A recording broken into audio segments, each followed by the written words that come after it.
जी, अल्लाह के नाम से जनाब अपनी बात का आगाज करते हैं और बताना ये चाहता हूं, बहुत सारे आप जैसे नौजवानों ने पूछा कि जावेद साहब ये दिलोसी क्या है। आए फिर आपको मैं दिलोसी के बारे में बताता हूं। सालाना आमदन जिस भी मुल्क में हो, टैक्स गोशवारे जिन्हें हम कहते हैं, आमदन पर जो हुकूमतें टैक्सेस लेती हैं उसका यूनान में हम कहते हैं कि सालाना फ्रोलोगिकी दिलोसी, टैक्स गोशवारे फ्रोलोगिकी जो है वो इफोरिया कहते हैं टैक्स ऑफिस को। तो फ्रोलोगिकी दिलोसी, सिर्फ दिलोसी को छोटा करके शॉर्ट करके वो इस्तेमाल किया जाता है। अच्छा, इसमें बड़ा जरूरी और लाजिम है कि आप सारे के सारे जिनके पास कम अज कम लीगल स्टेटस है, चाहे वो वाइट कार्ड है, चाहे जनाब आदिया दयामोनी है, चाहे आदिया पारामोनी है, छोटे अरसे का या बड़े अरसे का, हत्ता कि आदिया अरगासिया भी है, किसी भी किस्म से आप जो है वो कानूनी हैसियत रखते हैं तो सालाना दिलोसी जरूर करें। अच्छा, जरूरी क्यों है? बहुत ज्यादा चीजों में इसका आपको जरूरत पड़ेगी। अच्छा, आप कहते हैं सवाल आ गया कि जावेद साहब मैं तो काम नहीं करता, तो आमदन पर कैसे मैं दिलोसी करूंगा?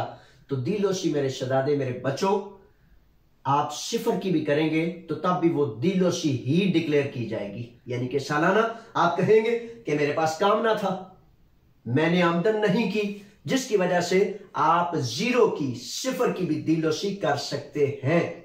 ये अक्सर बेशतर साल के तीसरे महीने से शुरू होती है, मार्च में तकरीबन शुरू हो जाती हैं, फरवरी में ऐलान हो जाता है और तकरीबन मई तक ये जारी रहती है। तो पहले वक्त में सारा कुछ कर ले, मार्च अप्रैल में यकीनन होती रहती है। तो इसको किसी करीब तरीन लुगिस्ती अकाउंटेंट, जो आमदन का हिसाब किताब रखने वाले, लुगिस्ती का लफ्ज बड़ा जरूरी है जो आपका याद करना, बताया था ना मैंने।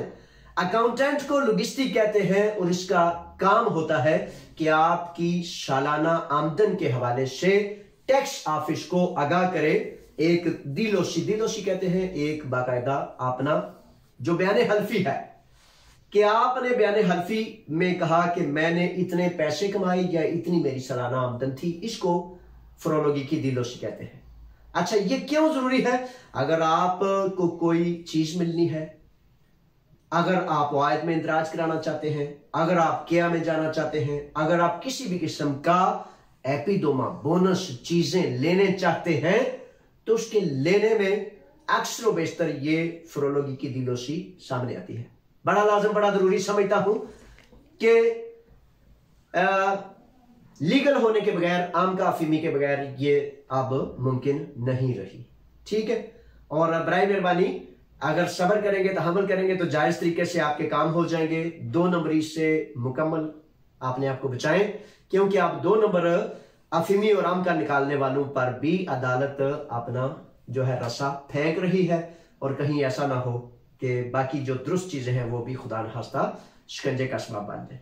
नफा आपका हक है, लेकिन जायज रस्तों पर खड़ा होंगे तो वो रास्ता आपको नफे तक ले जाएगा। नाजायज रस्तों से जाएंगे तब वो नफे तक ले जाएगा, लेकिन जो नाजायज होगा वो मुमकिन है वापस जुर्माने से और अजाफी कीमत से वापस करना पड़े। ठीक है जनाब, अल्लाह के हवाले, फिर दोबारा मिलेंगे। सलाम वालेकुम।